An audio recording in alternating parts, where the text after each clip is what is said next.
9 AM na sila magising ka girl mas, kaya nilutuan ang nanay ko. Ang bait ng nanay ko ka girl mas. Di ba ma, si Janelle natulog pa kanina, di ba? Oh, alas 2 AM siya matulog. Oh, tapos si Janelle ka girl maas, nagmata siya ka girl maas is alas 9. Pagmata niya ka girl maas ay pinagalitan niya si Ate Michelle. Pinagalitan niya man, no? Siya ni Ate Michelle kasi po yung aso ay na ano ba? Umiyak-iyak ang aso ni Janelle kasi po may dalawang aso po si Janelle na galing sa ano Ampayon. May dala si Janelle na aso na dalawa. Hindi sama di mo mag-away dito, mag-away yung balay. So ayan ka girl maas, no, may update ako sa inyo ka girl maas. Kaninang umaga ka girl maas ay si Janelle ka girl maas ay tulog pa ka girl maas. Tapos ka girl maas tulog pa si Janelle. Tapos nilutuan ng nanay ko ng noodles para ay makakain na sila kasi ka girl maas ay matulog sila ka girl maas ng maaga, mga alas 9 AM na po sila ang magising. Naghingi naman siya ng aso doon na dalawa ka girl maas. Yung aso niya ng dalawa hindi naman pinabakain kasi po yung aso niya ka girl maas, naalala nyo ka girl maas, yung brown ba? Ito ka girl maas, so ipinapakita ko sa inyo ka girl maas. Ayan, oh. Ayan ka girl maas. Ayan. Yan ka girl maas, binigay na po yan ni Janelle kahapon. Binigay niya sa akin. Sabi niya sa akin, ate, sayo na yung aso, si Bruno. Ayan ka girl maas, oh. Ayan, oh. Siya, ayan ka girl maas. Binigay niya sa akin ka girl maas. Tapos kaninang umaga umalis ako dito sa bahay kasi ay nag-eskwela yung anak ko. Pag eskwela ng anak ko ka girl maas,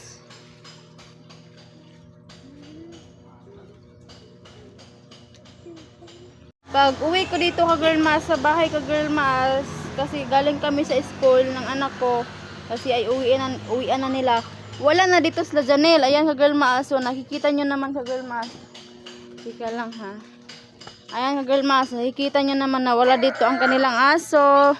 Wala dito ang kanilang tricycad. Ayan, walang aso dito. Walang aso nila dito kasi ka girl maas, yan dito nila ilagay yung aso nila. Wala ka girl maas. Sinabihan ko si Janelle ka girl maas kaninang umaga, wag kayong mag-away dito. Pasensyahan niyo na ako girl maas kasi ay minsan tayo ay hindi naman tayo perfecto. Minsan ay ang ating pag-adjust ba sa isang tao ay mapuno bito ta ka girl maas.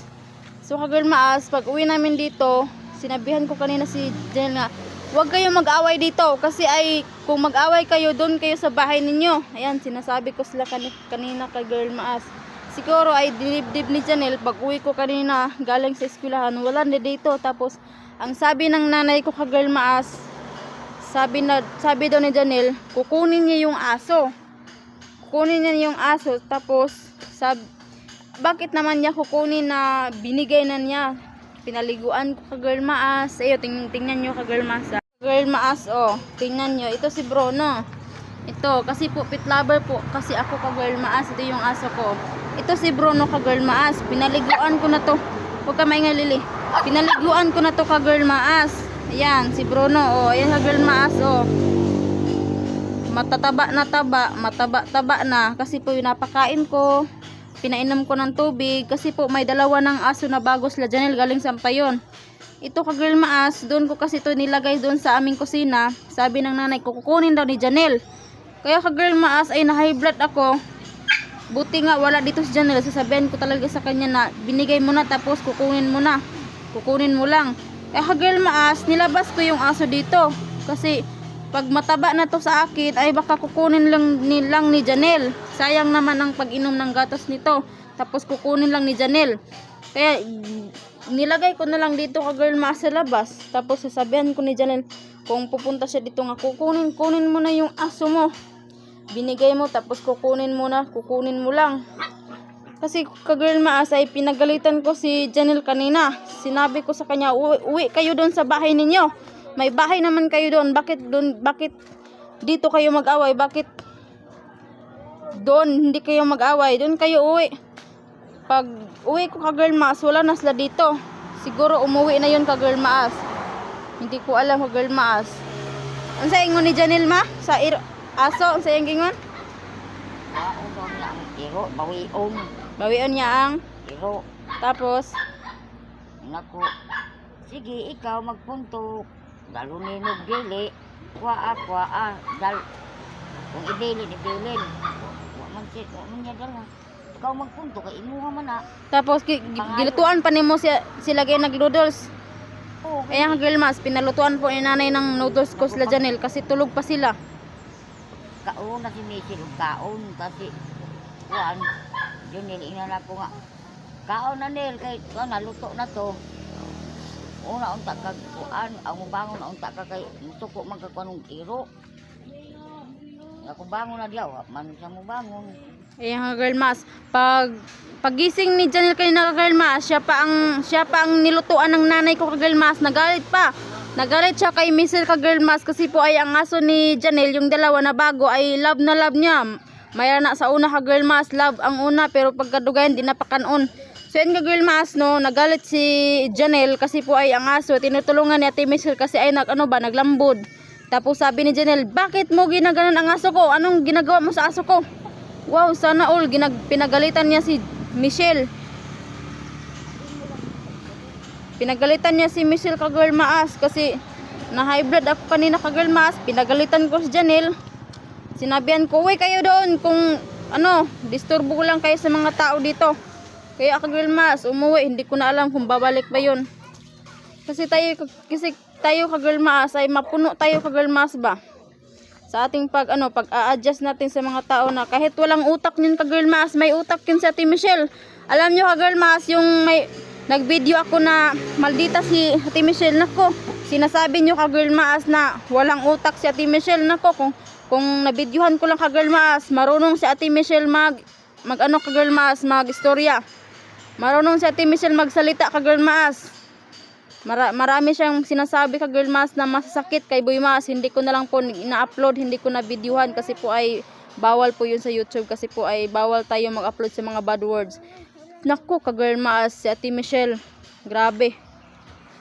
Alam nyo ka girl maas, grabe si Ate Michelle, sobrang maldita si Ate Michelle kasi po nung nagkita kami ni Michelle ka girl maas, ay naku, mabait po yun ka girl maas. Iwan ko kung ang tagal-tagal na dito sa bahay, hindi naman matagal, mga 2 months lang sila dito ka girl maas sa bahay namin or 1 month kapin. Naging na sila ka girl maas, grabe, sobra, hindi ko na alam ang ugali nila. Sobrang maldita na po si Ate Michelle at saka si Janjan ka girl maas, grabe. Hindi ko na matiis yung ugali ni Ate Michelle. Kahit sinasabi nyo ka girl maas na walang utak yun sa Ate Michelle, nako, kung nabidyohan ko lang ka girl maas, maraming sinasabi ni Ate Michelle ka girl maas na hindi magaganda kay Boy Maas. Sila pa ang tinutulungan ka girl maas, sila pa ang abusado ka girl maas, grabe. So ka girl maas no, isa po akong pet lover. Alam niyo naman ka girl maas, pag binigay na sa'yo, dapat hindi mo na kukunin. Kasi po yung aso, pinaliguan ko na, sinasyampuhan ko, pinainom ko ng gatas at saka tubig, pinapakain ko ng marami. Tapos kung tataba yun sa akin, naku, kukunin naman niya. So, nandun na lang sa labas sa girl maas. Nandun na lang sa labas ko, stay yung aso kasi kukunin naman lang yun ni Janelle. Pag umuwi si Janelle dito ka girl maas, sasabihin ko talaga sa kanya, kunin mo na yung aso na binigay mo sa akin. Huwag mo nang akong bigyan ng aso. Kasi na high blood ako girl maas, grabe. Lily! Dali! Ay! Dali! Yung aso ko ka girl maas, ito oh. Maliit pa yan sa akin ka girl maas. Dali! Dirty na, dali! Dali! Lily! Dali na mama, dali! Dali, hugaw na ka! Dali! Lily! Dali na, hugaw na ka oh! Love! Dali na! Love! Ito yung aso ko ka girl maas oh. Malaki na. Ay! Hugaw! Hugaw kayo oh! Hugaw! Hugaw! Ayaw dito kayo nabitin. Grabe ka girl maas. Masakit sa aking dibdib ka girl maas ba? Nasaktan lang ako ka girl maas kasi po ay binigay na ni Janelle yung aso tapos kukunin naman niya. Kukunin lang niya. Sinasabi pa niya sa nanay ko kanina. Wala kasi ako dito sa bahay ka girl mas kanina. Sinasabi na ni Janelle sa nanay ko, kukunin ko yung aso ko. So, ibig sabihin ay galit siya sa akin. Sino namang hindi makagalit ka girl maas? 9 a.m. sila naggising. Tapos, sila pa ang nilutuan ko girl maas. Nilutuan siya ng nanay ko ng ulam. Tapos, pagising niya, makagalit siya kay Ate Michelle. So, ano ka girl maas? Nabigla ako ba? Nahiblad. Ikaw pa yung matagal matulog. Matulog siya ka girl maas. Ay, alas 2 na. 2 a.m. na sa kadlaon. Tapos mamata siya alas 10. Tapos diha pag matulog sa sala niya. Ka girl maas, sayo beta mamata ka girl maas no kay natay estudyante.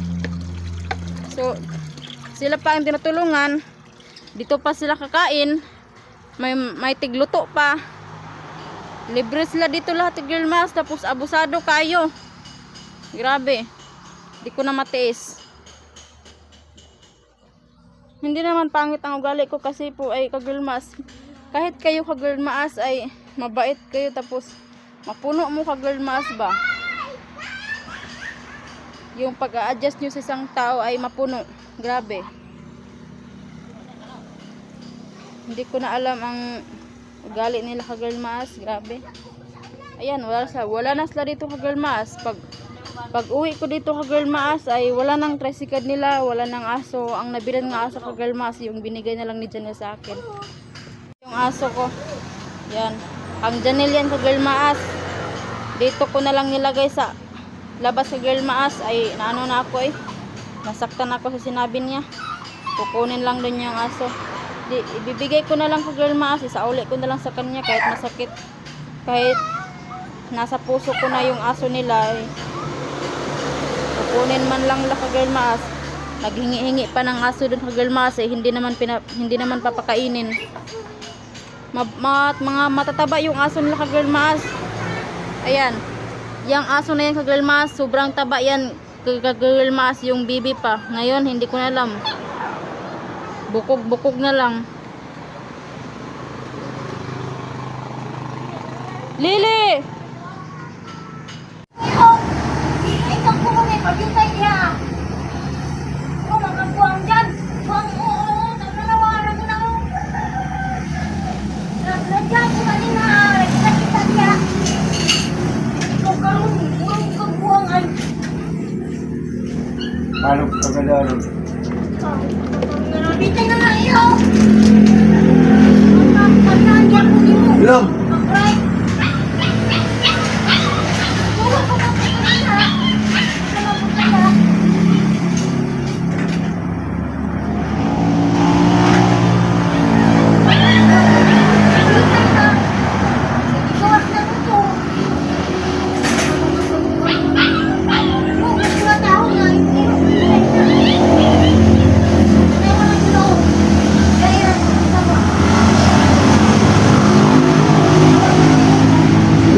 Putang boleh mula dia. Dia pernah nak sila putang.